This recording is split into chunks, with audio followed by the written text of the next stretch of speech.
Hello. Welcome to the Timeless Podcast, presented by Timeless Hearing, a network of audiology and hearing care professionals. We're on a mission to convince you that the best moments of your life lie ahead of you, not behind. That your spark, though wavering, can be reignited, your energy restored, and the fullness of both your love and life can be recaptured, possibly redefined. While our focus is on diagnosing and treating conditions of the ear, we believe in treating the patient beyond the audiogram in hopes of better understanding not just that patient's needs, but their motivation towards achieving a better quality of life, their support systems at home, and their beliefs around treatment and self-determination. Hearing care sits at the nexus of communication, healthcare, technology, and of course, healthy aging. Hearing healthcare is related to cognition, relational and emotional health, confident and effective gross motor movement, and of course, independence and quality of life. In fact, untreated hearing loss in midlife can lead to irreversible health declines later on. Our goal is to pre-educate patients prior to treatment, as well as drive more interest in treatment and referrals from physicians, healthcare providers, and influencers. Today we'll be speaking with high-performance coach and entrepreneur Luke Kayyem. Luke is the founder of a movement and podcast called Fathers of the Future, as well as a 24-hour intensive training known as the Crucible. He helps men to deal with trauma, anxiety, and fear. His programs are designed for men who desire to create keystone habits that will impact and enhance their movement, mindset, spirit, lifestyle, business, and legacy.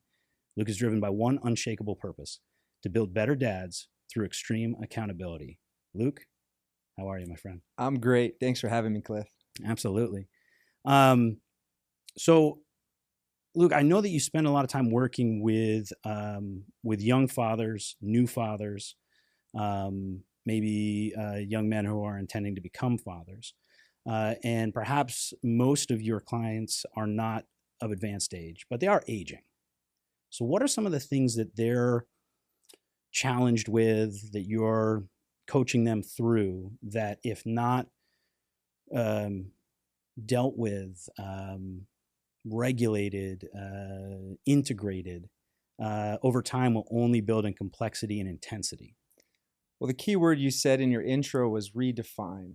And so that is an unending process. And if we can consistently work on redefining our health, our mindset, our relationships, our wealth, and ultimately our purpose, then there is no end to the game of self-mastery. And although very early in my career in 2000, I was specifically focused on training, exercise, and fitness, the evolution of not only my practice, but also myself has truly become the pivotal moment in teaching men, young men, men of all ages, ultimately how to continue to grow and redefine their life.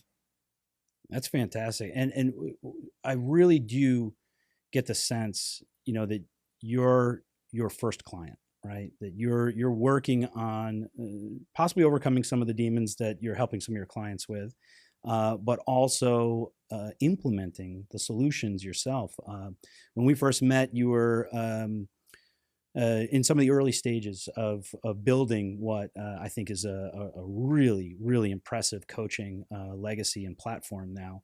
But I remember you had started on this journey of going live on Facebook every single day for an entire year, and for you, it was like this discipline more than it was, can I generate the content that introduces me to new clients? It was more about, I need to get good at this because this is the medium that's going to help me impact more people. And so more importantly, the days that I don't want to do it, I'm still going to do it. And the days that I do want to do it, I'm going to knock the ball out of the park.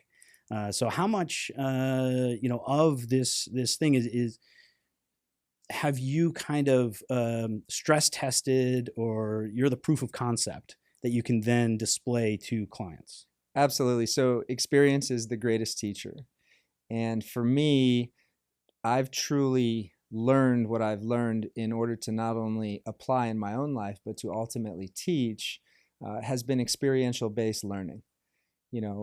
Reading books and taking classes and courses will help you retain certain information, but unless you truly apply it and apply it in multiple different directions and different ways, then it only is information. And so it's lacking what true education is, which is knowledge. And so I've had to be that avatar, Fathers of the Future, client 000, in many ways to not only improve and evolve my life, as a man and as a fatherless man, in having my own kids and my own children, I wasn't taught. And growing up with that gap, and for many people that gap could be health, it could be nutrition, it could be fitness, exercise, it could be asking for help. Yeah. You know, that to me is a great challenge that I see in adult men now, is they've, reached a certain level of success or accomplishment defined by society. Yeah. They've graduated college, they have 1.5 kids, and they have a job. And that's ultimately when I see most adults stopping their advancement in growth, physically as well as mentally. And most of us have never even taken the time to work on the emotional part of our life. And so I've really unpacked and really gone back to the beginning of my own childhood, and realizing that a lot of the trauma that I experienced, growing up without a father, having that gap as an athlete and as an alpha, I had to go back in and rewire a lot of my thought processes. Yeah. And if you look at what true growth and expansion and evolution is, it's constantly redefining who you are and why you're here. Yeah. Yeah, I think one of the most important things that a present parent does for us, father or mother, but I think certainly, men need great role models and fathers too, is they give us a perspective about, things may seem important to you today, but that thing won't be important to you 5 or 10 years from now. There will be things that are not important to you at all in this moment that will be very important to you in the future. So let's have a discussion about these things and keep them in mind as we make choices. And I can imagine that a lot of the choices you made, trying to optimize for what it meant to be a male, a man, an athlete, were really about looking for social cues and measuring against your counterparts, right? So, what is cool to the rest of the crowd? Well, that's cool, and I'm going to be really good at that, right? What is it that girls seem to like in boys? All right, well, I'm going to do that, right? And not having that added benefit of saying 20 years from now, that's not going to matter at all. Mm-hmm. So let's not over-index for it now. That doesn't mean don't be kind of influenced by it and don't bake it into the formula and don't have fun, right? But don't over-index for it, because at some point you're going to have to shift gears. And from the sounds of it, you ended up getting to a point where you figured out real hard that you had to shift gears, and you had to figure out which gears you needed to shift and where to go. I'm sure that must have at times created some challenges for you and some pain, not just for you, maybe the people around you. Absolutely. I wondered why as a young man I wasn't better. And the fixed mindset that I was born and raised with, it took years of failing forward to realize that there was another way. And that other way was a growth mindset. And then having 2 kids of my own, and one being born with a fixed and one born with a growth, and seeing how they've evolved over time. We are one bad thought away from reversing, years of progress. Yeah. We're one bad decision away from, ruining what we've created momentum doing. Yeah.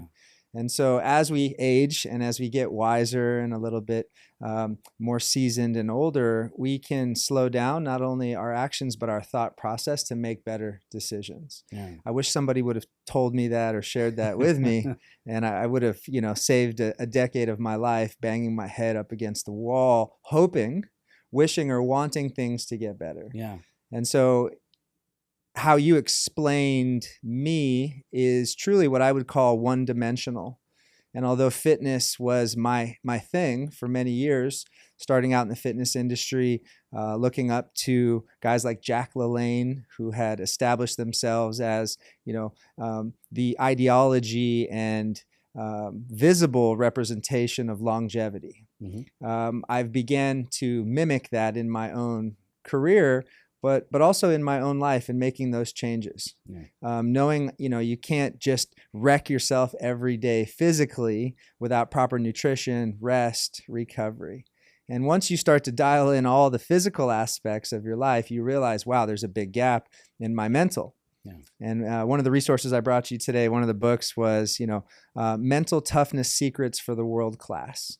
And so just having the basic understanding that we can improve our physical health as well as our mental, emotional, spiritual, and financial allows us to look at life from a multi-dimensional perspective and ultimately understand that what we don't know, we don't know. Yeah. And so, leaders are readers. And I've spent the last 10 years of my life in peak performance and productivity coaching as well as the physical. And what I see more than anything is that people want to improve. And for some, it might be a lack of discipline. For others, consistency. But for the general population, most people, it is a lack of education. And following that education is that lack of inspiration. And so my goal, my job, my purpose here in life is to impact, empower, educate, and inspire people to improve every aspect of their life. Yeah. Yeah, it's interesting. Too much of even a good thing, can be bad, right? And whether you're over-indexing on physical development and optimizing physical performance, but not working on mindset, your relationship with money, your approach to finance. You can become really one-dimensional. And I know that for me, I've got addiction in my family and even in my own story. And it's really easy for me to go down rabbit holes. Once I find something, even if it's a healthy endeavor, I go all in on it, right? And moderation is something that's very difficult for me to find. But learning how to spread my focus and spread my disciplines so that I don't leave open these different characteristics of what it might feel like to have a fulfilling life, leave them unexplored. I remember one time early after we'd met, you took me through this exercise of the Wheel of Abundance, right? And there believe 8 or 10 different domains in which you can be a high performer, and one of those is physical performance. Another is your relationship with your partner, your career, the amount of money or your financial status, and so you rated yourself 1 to 10. Some things people are at an 8 or a 10. Some people are at a 2.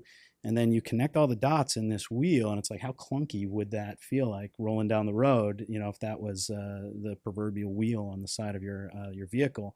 And I can't imagine that many people who aren't intentionally trying to promote a well-rounded approach are going to end up, in the 6 to 8 range all the way around the circle, where they're above average, maybe not excelling on everything, but doing well enough that it is a more well-rounded approach towards life.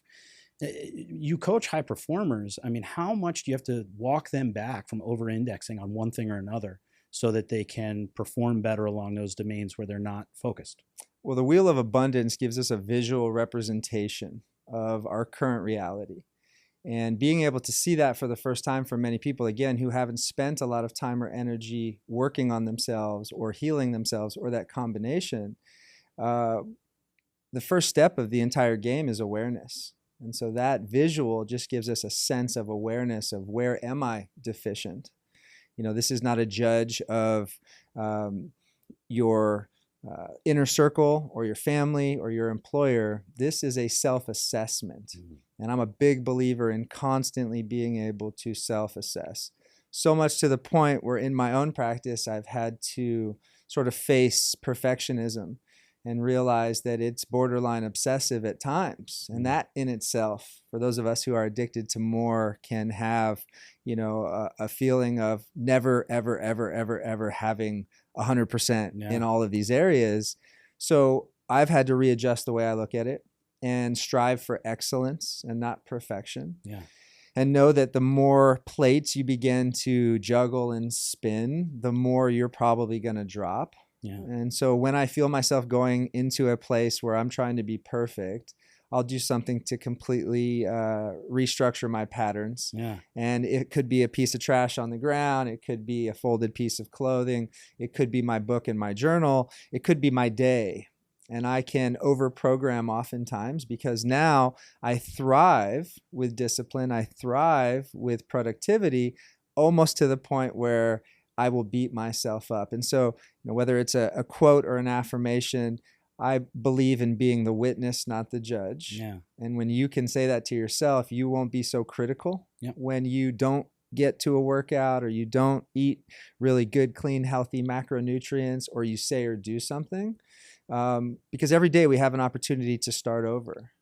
And whether it is your fitness, your nutrition, your health, or your mindset, we can take the idea of fresh start, new start, start again every single day. Yeah. The problem is people begin to stack the negative mindset, which is there on purpose to keep us safe and alive, and feel that that is always what they're going to have. And I was that. Yeah. Right? The psychology of it is that the brain will create 9 negative thoughts for every 1 positive one. Wow. And so once we begin to learn that, we can go, well, mine's even more magnified. Maybe mine's 27 to 1 because I don't realize that, I can, first of all, change this and realize that for whatever reason it's there, whether it was born in me or bred in me or my DNA gave it to me from my own lineage and heritage of addiction in my family, I have choice. I have free will. And to me, that's the greatest aha that most people are not thinking of, let alone focused on, that they can change at any age. Yeah. Yeah. Well, you said that it only takes, one choice, one bad choice away from doing irreparable harm to maybe a reputation, You're pretty convinced that the right 24 hours can get us headed back in really positive directions. So, tell me about these intensive programs that you put together that help individuals who are looking for the type of change that you're talking about actually get started. Yeah, so I share this openly, especially when I get the chance to speak in front of an audience or even some of the Fortune 50 companies that I work with in professional development. I dropped out of college after my freshman year. And so if I go back to my formidable education, it ends somewhere in private school in 8th or 9th grade. I graduated from high school. I took a couple college courses, but ultimately I got into the experience of life. And it just so happened to be in the health and fitness industry, which again has this massive evolution behind it. I spent an hour with a client this morning, kind of onboarding him and getting prepared for what a year would look like in this journey. And phase 1, stage 1 is health. It's fitness, it's nutrition. It's 3 key pieces that every human being can utilize on a daily basis that most of us aren't even thinking about, which is your breath work, your fasting, and your ability to spend some time in cold therapy.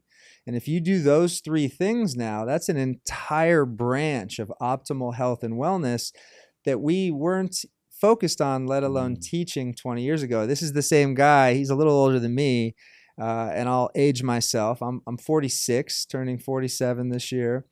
This client of mine is 52, and he's still of the mindset from the late 90s, which is to eat oatmeal and have a protein shake first thing in the morning. Yeah. And so we've advanced our understanding of what works and what doesn't work.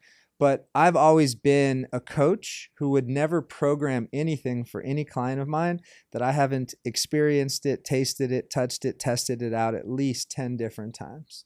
And coming from the high intensity functional fitness world where more was constantly kind of pushed down your throat, faster, faster, faster, harder, harder, harder, I crashed my central nervous system twice. And I learned that I had a deficiency in not only my nutrition, and for me, animal protein and supplementing with very basic functional elements that your body needs, something as simple as salt. I spent those days with low immunity and a weak immune system, and red and blood cells crashed, and had to realize, well, during extremely intense bouts of physical fitness and competition, which has its own layer of stress, I might need an IV. I might need to double down on my macros. I might need to add some starch carbs, which for an athlete is fuel in many ways. But at the time of just going as hard and as fast as I possibly could, I didn't realize it, and I didn't slow down long enough to study it. That's really been my main focus in not only my own life and in my family and in the people that I get a chance to lead and coach, is like knowledge is power. And just because you've always done it, or because it's, we talked about orange juice this morning, and he's like, yeah, I was drinking a glass of orange juice and I didn't realize how much sugar was in it, right? Those are old school practices. Now, breathing, fasting, and cold therapy are even older than those practices, but they're becoming so much more mainstream. And anytime you see something become mainstream that isn't sexy and takes work, that's the kind of stuff that I want to learn more about, because the easy pill or the shot, it's available everywhere at any time. But I've lived through this 25 years ago with the fen-phen boom, and now it's back. And although some of those drugs may be good for certain people, I believe that there's nothing better than pure, clean. It's not a diet. It's a way of living, right? Eating real foods, moving your body naturally, spending time in sunshine, in water, ocean therapy, in light, practicing gratitude, affirmation, prayer, helping other people. Yeah. Some of the most rewarding intrinsic emotions that have ever existed in me, come from my kids, but my kids are now 18 and 17. Yeah. And so replacing that in teaching and helping and mentor other young men who don't have a guy like me in their life, whether they had a father or not, but a guy like me who's not going to judge them on anything, because I've done everything. And the word you used in the very beginning of this is sort of, remastering and evolving. And I've done it in a place that continues to provide me with peace and happiness and joy. And so as we get older, that becomes now the beginning of longevity training. And I don't care who you are in the world, everybody wants to live a long life. You got this, guy on Netflix who's spending $1 million a year to live to be, 120 or 30 years old. Yeah. I don't have any of those intentions, but if I can help extend not just somebody's life, but help them improve the quality of their life today, then that gives me purpose. And the more pure purpose that I'm able to receive, the more I'm able to give. Yeah. Yeah, I think one of the qualifiers that have really been a great wrinkle that I've seen emerge over the last couple of years in sort of this longevity space is not just talking about lifespan, but this idea of health span. How healthy will you be for however long it is that you may live? If you live to be 71, 91, 101, are you going to be able to bend over and pick something up off of the floor? Are you going to be able to get yourself out of bed? Are you going to be able to negotiate the stairs that go up to your bedroom, right? And asking those types of questions, because optimizing only for the length of life seems to leave a huge gap in just what that looks like, what that feels like, what the practical nature of being that old might be for one person is different than someone else, right? So why coach only men? Great question. I get asked that question often, especially with keynote presentations with an audience full of women. Spending 20 years in the fitness industry and being a part of coaching and training everyone for everything, I began to focus and harness my energy and attention on specifics, and specifics being men's health, and that evolving into men who are fathers or want to become fathers. And then it evolved into young men. And as I've progressed from being a 26-year-old with a newborn, to a 46-year-old with a 18, 19, 20-year-old, I've had to evolve everything about how I live and how I coach so that I can continue to deliver world-class coaching. And had I stayed in the fitness industry by itself, I wouldn't have been able to get as deep into the information and the content. I believe I wouldn't have been able to impact and empower people the same way. We are babysitters as trainers and coaches. And the difference in this space of peak performance men's life coaching is there's always going to be a basis on physical fitness and health. We can talk for days, weeks, months, years. Unless I can get your heart rate to increase and improve, unless I can get you to move, unless I can push you to your edge, it's nothing but words being thrown back and forth. And so that's still a big component, even to the point where now I challenge the men that I work with to find extreme challenges, like a 24-hour obstacle course race Right. that you and I participated in a few years back, and giving them a sense of, wow, right? Because if we go back to that original conversation around the men who've graduated from college and got a job and a career and gotten the house and the wife, that's where most people settle. That's why they call it settling down. Yeah. The problem is that they settle in everything, including their relationship or their marriage or their relationship with their kids. And so I believe in constantly pushing the edge and seeing how much can you get out of this life. And not just the big grand picture of, people always saying, well, on your deathbed, do you want to be saying you wish you could have done something more? That's too, grand for me. It's like, how can you make today better? Right. How can you make the next choice better? Right? I was on a call with a client the other day, and he said, Luke, the majority of my life I have not enjoyed. Mm. And it hit me because he's a few years older than me, and he has all the things on paper that success says that we need or that we want that would bring somebody joy. But the reality is he's been fighting himself. Mm. I was my greatest enemy. And so not only have I learned how to rejoice in my greatness, but then teach men who I look like, walk like, talk like, operate like, the language of peak performance. And that language is positivity. And so again, using that term rewiring the brain begins with self, right? The greatest coaches, the greatest mentors, the greatest therapists have all faced these challenges themselves. Yeah. It's really hard for somebody to talk about addiction and alcoholism if they have wine at night. Yeah. And so as a guy who, started drinking at 14, 15 and got into a lot of trouble, once I removed that catalyst from the equation, all of a sudden now, that was the beginning step of getting out of my own way. Yeah. And so then we start to say, well, what if I get out of my way with, nutrition? Well, what about fitness? What about this internal monologue that's always been in a negative loop because it lives in scarcity? Right. What if we fed it abundance? What if we taught it how to, when it fears things, to face them? Yeah. And so I'm just such a big believer in, constantly learning, evolving, adapting, changing, shifting. And then, ultimately, with the support of a higher power, is having grace. Yeah. And using that to not beat myself up when I'm not perfect. Right.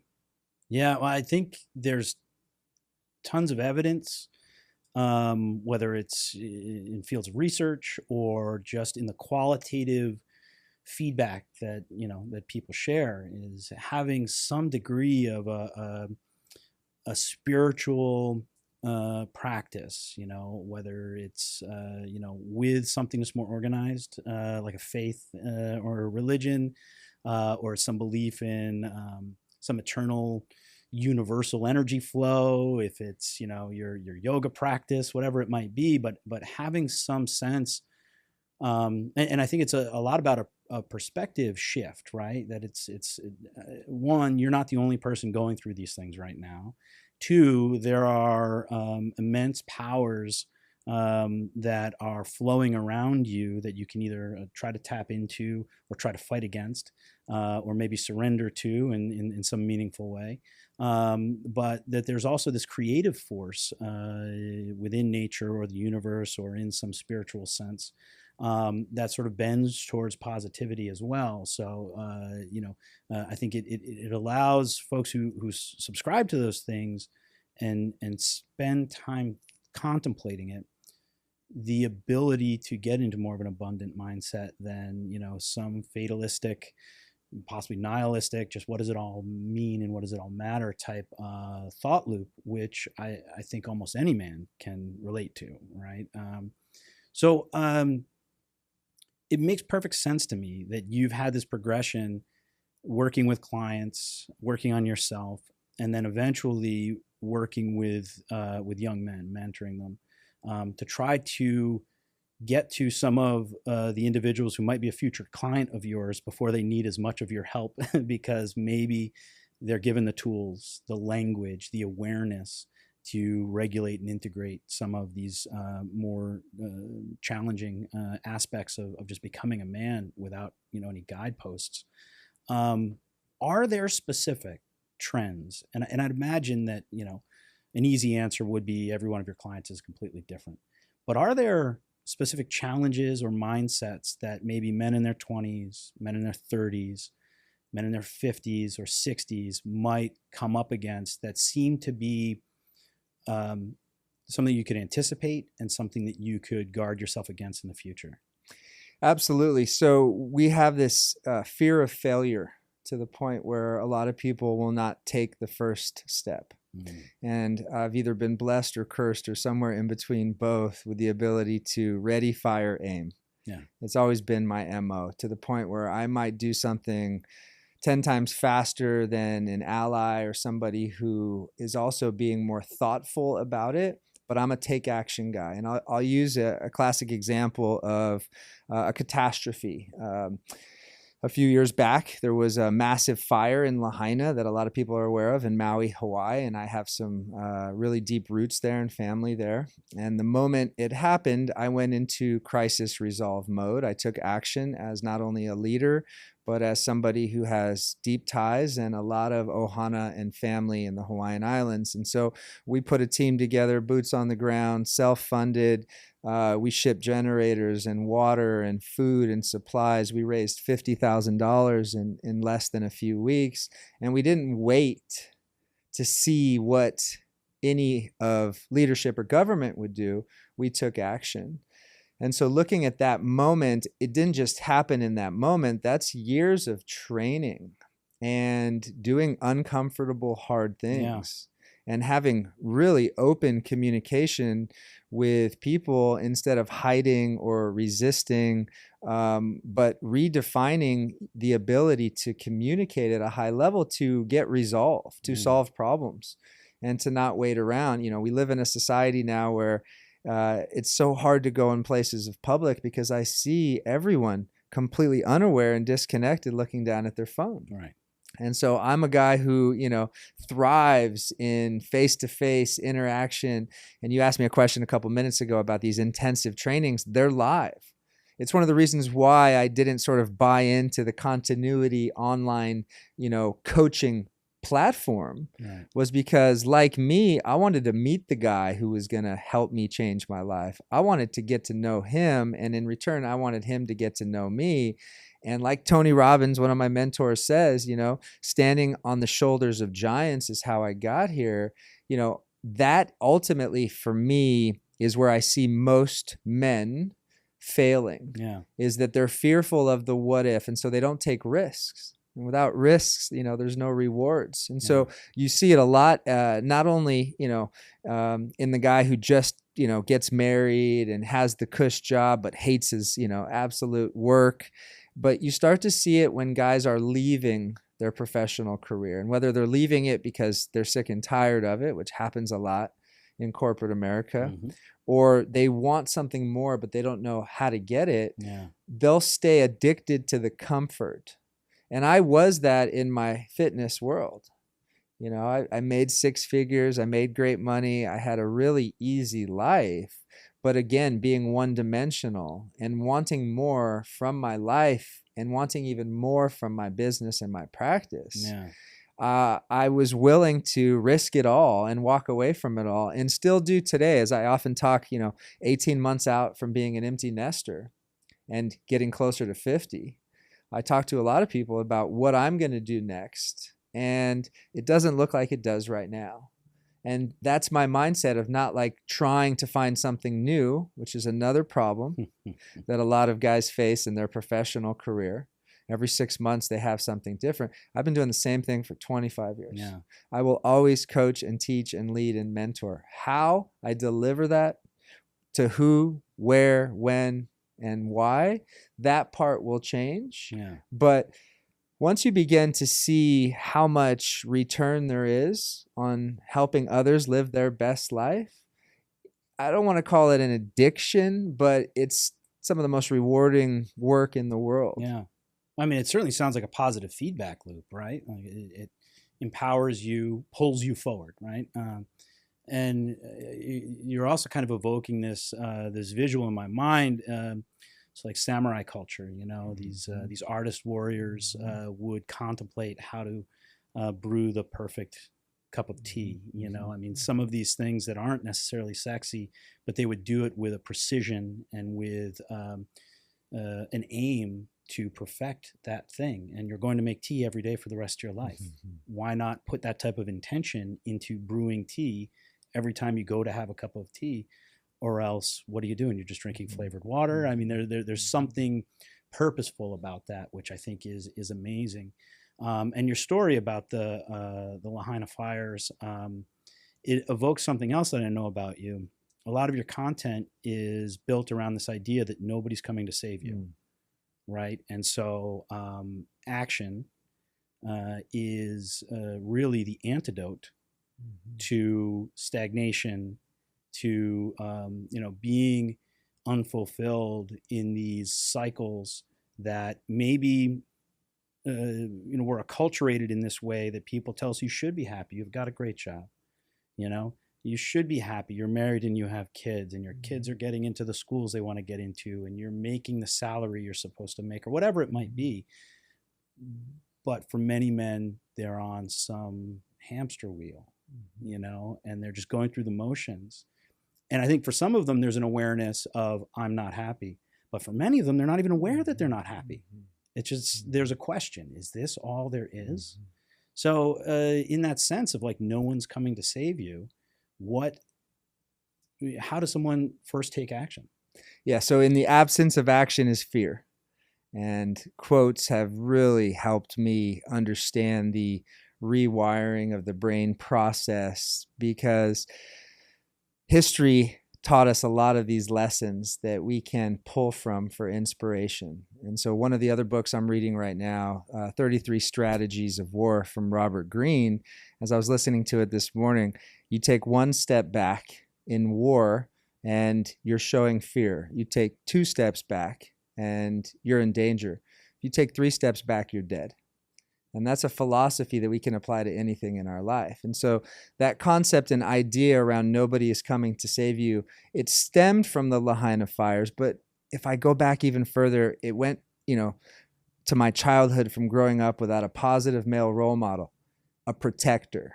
And so as a man, as a man's man, as a dude's dude, as I like to consider myself to be, as a player's coach, and again, mentoring young men in their teenage years and in high school, allowed me to show them what it means to be a masculine without being angry or upset. And that truly is then the idea around the way of the warrior or the samurai, is knowing that you can not only protect yourself, but protect those who can't protect themselves in a social environment without handing out your ego to every single person that you talk to. And there's a balance behind it. That balance is truly harmony, in knowing how physical in my training is it too much. Most people will go to the gym. And so maybe fitness is a part of their life where they spend 8 to 10 hours a week. We know that anything over 10 hours, you're now getting into the elite status with professional athletes and Ironmen and triathletes going to the 15 to 25 range. Most of those people are not studying. They're lifting weights, they're exercising, they're moving their body. 1% of the day, and I teach this to all the young men that I work with, is 15 minutes. If you read for 1% of the day, for 15 minutes of your day, you are doing more than 98% of the entire global population. And we talk about stacking and producing results, the compound factor of it.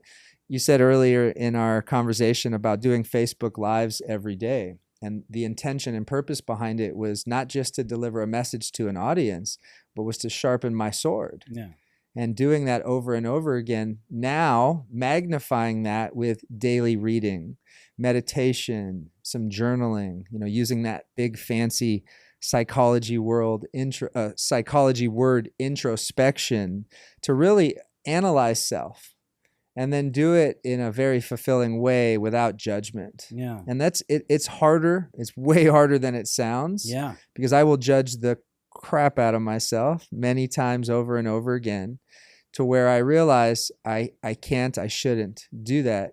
Comparison is another form of that self-sabotage that's in all of us, especially those who are scrolling online and social media all the time. You can't compete. You can't compete with a phone. And so what is your differentiator? The one thing we can control is our habits. And you mentioned keystone habits earlier, right? A keystone habit is a habit that literally cascades or flows into another habit. If you wake up early to go to the gym or go for a walk, you will tend to eat better and hydrate more. And if you hydrate more and eat better, you will tend to feel better. And when you feel better, you tend to look better, right? Those are all of these sort of overflowing keystone habits that, if we take a moment and stop and pause and we look at our life, we look at what we have, we look at where we are, we look at our age, we look at our income, we look at all these things, every one of us should take the time to say, hey, I'm happy to be here, or maybe I'm not.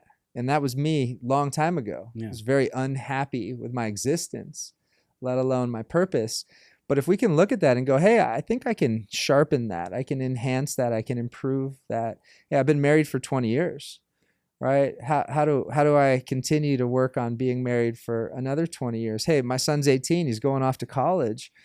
How do I, spend time with him, knowing he's never going to be that little boy who waited for me at the door when I got home from work? So I have to meet him where he is.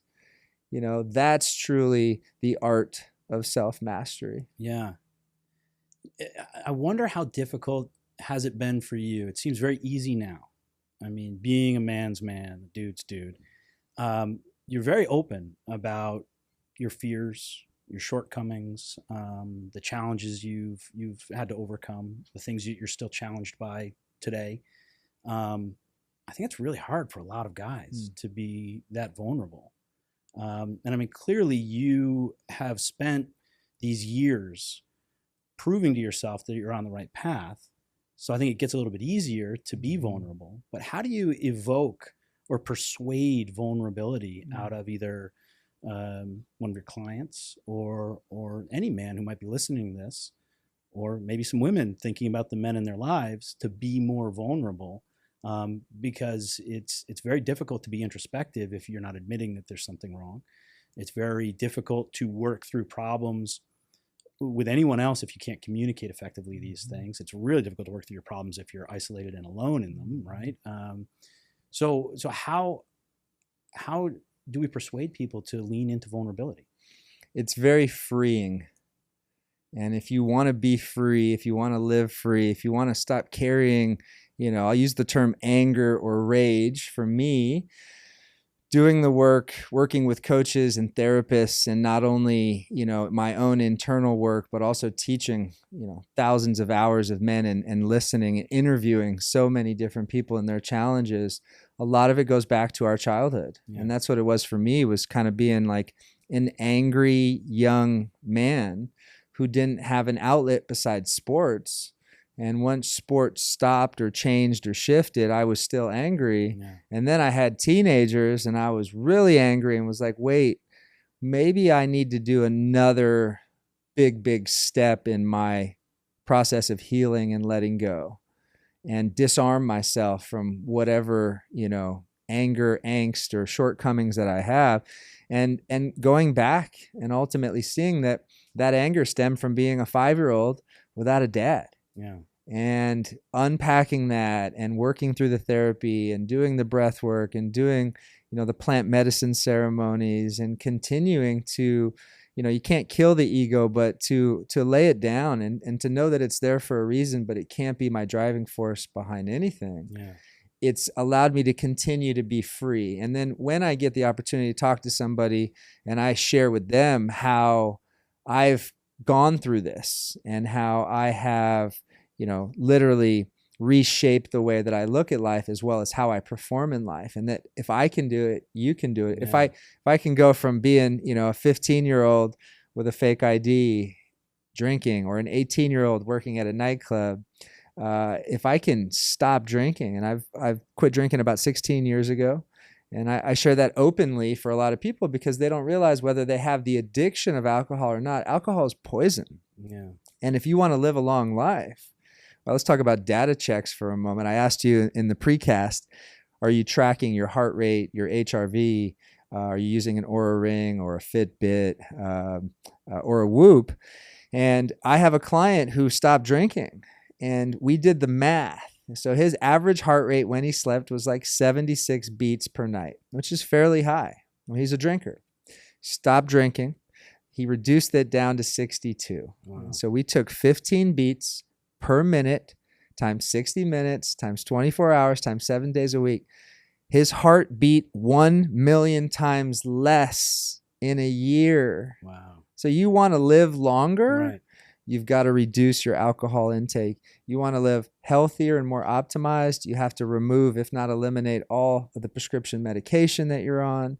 And if you truly want to change and evolve everything in your life, you have to start to learn how to fast. And fasting is one of those key ingredients like breath work and cold therapy that's accessible to everyone. Yeah. But most of us have the psychology that if I skip a meal or don't eat for a day, what's going to happen? Yeah. Longevity lives in fasting protocols. Yeah. And it's really interesting.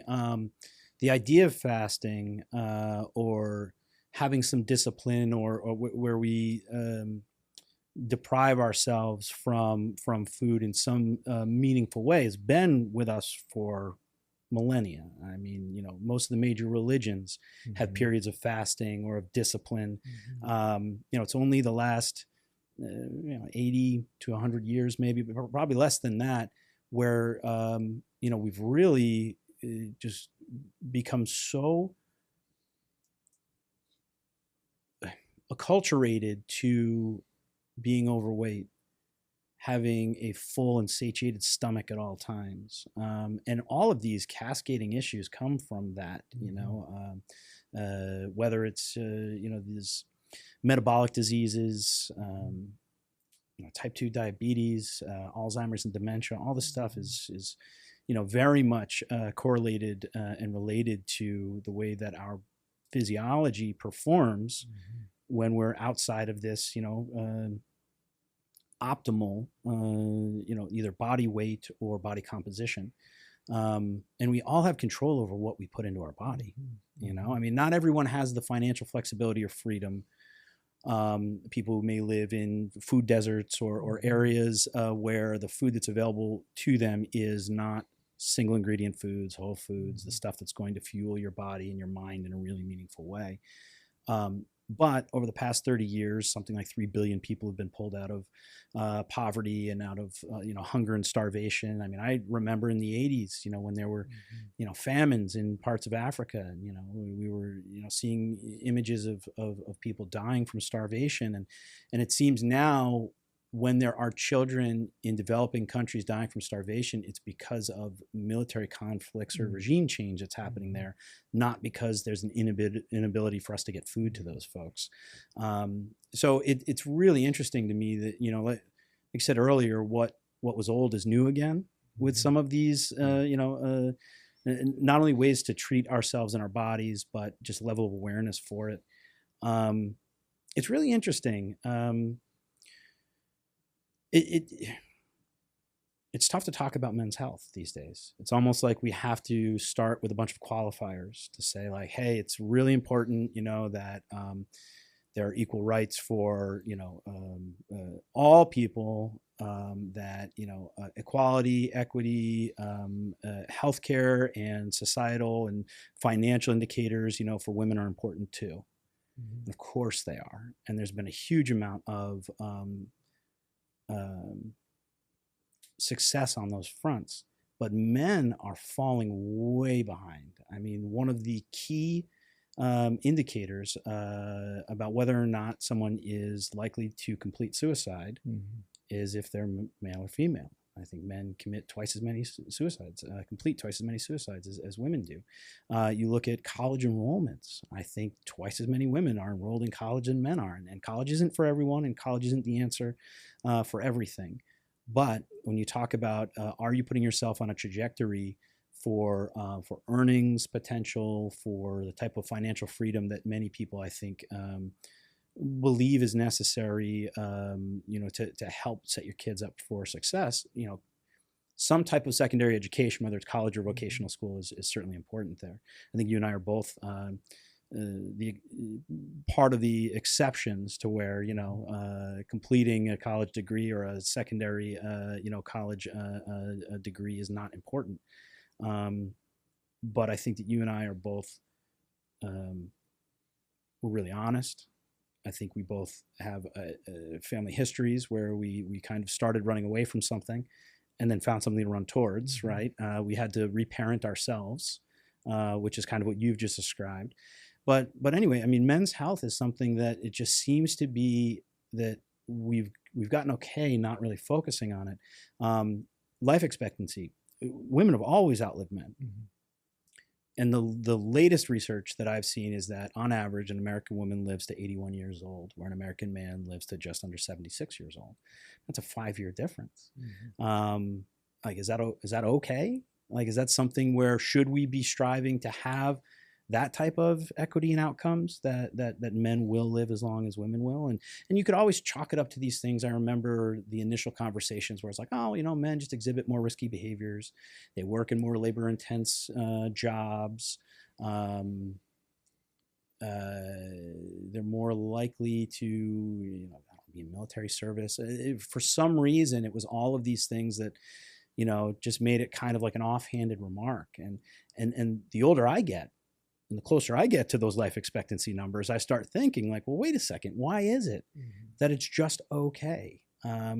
So from your standpoint in helping so many men who want more out of life and seeing, what the considerations are for the health span and lifespan of men are, is it alarming to you? Is it something that, clearly you can focus on yourself and try to optimize your own health.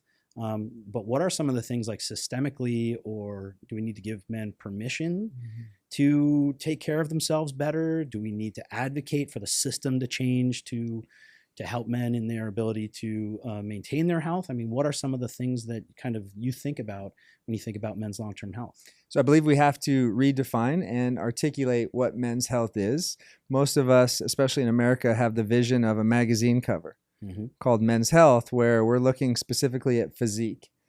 But if we pull apart and dissect health and fitness, you have so many different layers, from strength and power and endurance to physique to well-being and longevity. And then you get into mental health, which has never been more forefront in the language of hearing people talk about it, and people dropping out of professional sports and needing a mental health break. Well, it's never been a better time in human history, especially here in America, to discuss and talk about these things that men are dealing with and facing.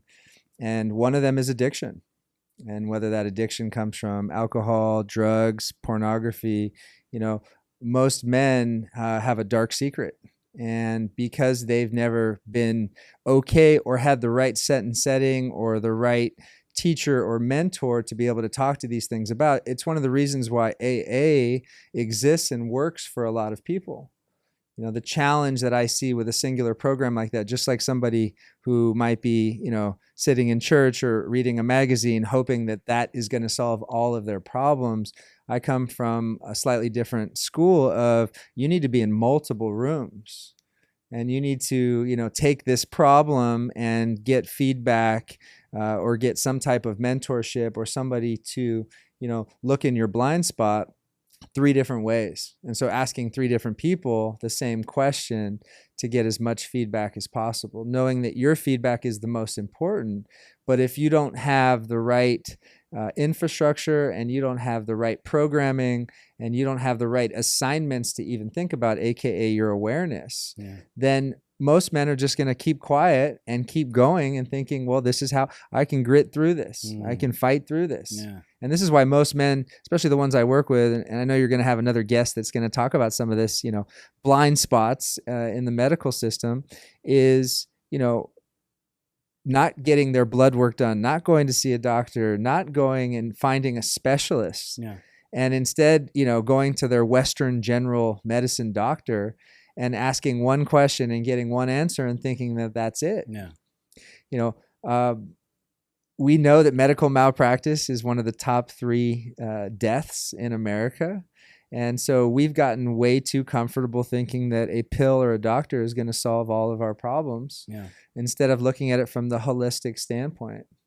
And to me, you got to have that 30,000-foot view of your life and everything in it. And then we can go even deeper into the science of things like epigenetics, which Dr. Joe Dispenza talks about, which is inheriting, the history of mankind, not just your lineage, but that comes with its own sort of emotional, when I first had a coach tell me that, it kind of hit me like, the Matrix, right? Like, wow. So when I had anxiety as a 5-year-old, maybe that came from my great-great-great-great-grandparents who dealt with a time in civilization where their whole life was in scarcity and fear.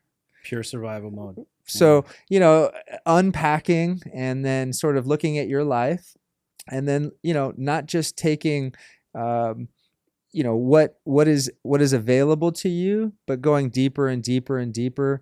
I'm working with a medical professional therapist from Harvard Medical School right now. Her name's Dr. Jane Kaplan, and she's an amazing resource as she's starting to integrate now plant medicine into her practice. And leaving, and not just completely leaving, but, there's still attachment to the Western medicine philosophy of classic psychology and therapy, which has a place, but let's stack. Let's add to it, right? And so, I think now in today's modern society, we've had so many different, another problem is that there's too much information. And where do you start and where do you dissect from? And I'm a big believer in, again, reading multiple resources to see what's best for you and then testing some of these things out. Most people are not ready to jump into a 3 or 5 day fast. So we begin a protocol with intermittent fasting. First of all, we begin with what do they eat right now and how long have they ate that? And that's where we start to rewire and change some habits that no longer serve people, especially as they get older. Yeah, it's really interesting the way that our minds and our bodies want to develop and stay on course. That there's an inertia to our behavior. And it can be very difficult to change behavior. Obviously things like suffering and desperation. It's pretty, I want to say it's easy. It's painful to get to that place of desperation. But once you're there, it's like anywhere but up, right? Is kind of, the choices get better. But so many people could potentially sidestep the pain and the disruption and destruction that it takes to hit rock bottom by recognizing some of these things that need to be addressed before there's no other option but different and better, right? Which is really, really interesting. You don't have to be broken to have a breakthrough. And because I work with a lot of executives who think, well, everything looks good on paper. That's great, but you can still have a breakthrough, right? You can just get done running a marathon and still continue to set your sights on a greater accomplishment. There's a great Haitian proverb that a good friend of mine always gives me, which is, behind mountains, there are more mountains. And it's just the realization that when we feel that we've hit this, pinnacle and sense of accomplishment in our health, in our accomplishments, in our bank accounts, in our relationships, in society, that there is another level to this.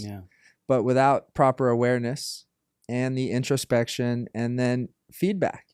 Feedback's another big one that people have a hard time with because they look at it as criticism. But we all need some type of feedback or biofeedback to give us the understanding or the answers that we can't just get in our everyday life. It's really interesting you mentioned about these accomplishments, these peak moments in our lives, and I don't really watch or pay attention to sports anymore. And I used to when I was younger. I think I had a lot more time on my hands than I do now, but it seemed like something that allowed me to socialize better when I was able to have discussions, about these things. But I did come across this one gentleman, wide receiver for the Philadelphia Eagles, that just won the Super Bowl. AJ Brown's his name.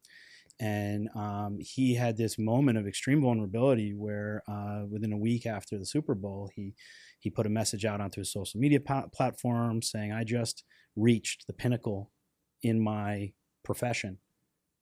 I enjoyed it for 2 days, and now I feel empty again." Mm-hmm. And it's just, it is so telling that, we have to have purpose in order to feel like we're growing or moving towards something. I think that's something that Tony Robbins also talks about quite a bit. But we also have to have like a playful curiosity about things. And I remember around 2014, 2015, I was in a corporate role, had a lot of the trappings of success, and felt really unfulfilled. And one of the things that I think helped me considerably was starting a yoga practice. And most important for me was this idea that being a beginner again was so wonderful. Like, it was just amazing for me to show up and say, I don't know how to do this stuff. I'm not good at it. I'm curious about how I'm going to do. I'm open to trying to understand what I could be doing better, and just living in this place where one, it was very, very important to me, but it also now reminds me about another discussion you and I had probably about a decade ago, where you were talking about go out and do some improv classes, like get out of your comfort zone, go feel foolish for a while, and see if that doesn't rewire some of your perspective and maybe even your central nervous system response to just being on that hamster wheel day after day after day. So, I mean, how much does that type of disruption help to lead to that breakthrough that you're talking about? Massively. I call it childlike faith, which is a good thing to have and trust, but also that childlike mindset of trying new things, experimenting with new things, being playful, having fun. As consistent and disciplined as I may be, and it's proved success, it can become rigid. And when things become rigid, that means there's no fluidity. And if there's no fluidity, there's no creativity. Yeah. And we need creativity. We need pattern interruptions. And so always trying something new, on the calendar, the schedule for the year, seeking out a different type of challenge, pushing yourself to do something that's extremely uncomfortable, and walking into any new room, whether that be an AA or a church or an improv or a gym, is always going to create that feeling of, emptiness, of unworthiness, of uncomfortableness. And then when we do that, all of a sudden now we break through. Yeah. And once we start to prove to ourselves that we can break through in any environment, we can be a chameleon, we can be comfortable in our own skin in any place, then we start to see that as a superpower. And so then we don't just not fear these things, we seek them out. Yeah. That's such a powerful message. Speaking of calendar events, I mean, what's the next year? I know you're saying 18 months, you're an empty nester. What between now and then are you focused on? Where are you taking the coaching business? Obviously, you're working on this book right here, the Mental Toughness Secrets for the World Class, and you've got other partnerships coming up. Tell me where people can find you and what you're up to. Yeah, so my relationship with social media has changed in the last few years with having 2 kids who constantly have a phone in their hand. And so if you're interested in learning more about my program, you can visit my website at lukekayyem.com, or you can text me on my personal cell phone at 760-333-0959. Let them know you heard or watched us on the Cliff Carey podcast, and you're interested in learning more about it. I've gone from very wide and shallow to deep and narrow, not only in my life, but in my practice. And so becoming a digital marketer or a million view guy, for me, it doesn't give me the same sense of purpose and intentionality and drive that meeting with one person or changing one person's life does. And I have a spiritual guide in my life who said, "What do you want more, Luke, impact or influence?" about 2 years ago. And it struck me so hard as the guy who had been talking, or many people say yelling into my phone on a daily basis for a year. It's just a different approach. And although I haven't given up on that, I believe I want to help as many people as possible in this lifetime. I'm just taking a pause on it so that I can spend more time in my community. You know, I'm coaching my son's lacrosse team. I'm an active member in my neighborhood, on the HOA board, all these things that, to me, you know, I can travel the world. I can even travel the country in a speaking career later on down the line. But right now, in these next 18 months, you know, I want to enjoy as many of these visual rewards, and I want to leave as many, you know, hallmark moments and legacy moments on my kids and their friends and their community and my neighborhood and the people I get to see on a daily basis as much as I possibly can, because I'm looking at the future, and it'll definitely have me, you know, going and doing something different than I am right now. Yeah. Well, I can tell you that, you know, our relationship is meaningful to me. I come out here a couple times a year, and if you can, you make time for me, and I appreciate that. But one of the cool things that happened, this was probably 2 years ago, I came out and I had a small window of time, and I said, "Hey, let's go hike Camelback Mountain." And he said, "I'll be there. Do you mind if it's 5 a.m.? And I said, "Not at all." And he said, "Do you mind if I bring some kids from my faith community?" And I said, "Not at all either." And I just thought that was so cool that you know, took this kind of, you know, could have just been a nice hike for the two of us, and you turned it into a teaching moment for these gentlemen. And I know you're making an impact.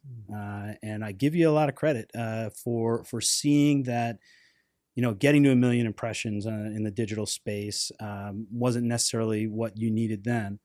You proved you could do it, though, you know. And one, you went out, you attained it, and you found that wasn't going to be how you could really, really reach the people that you want to and make an impact.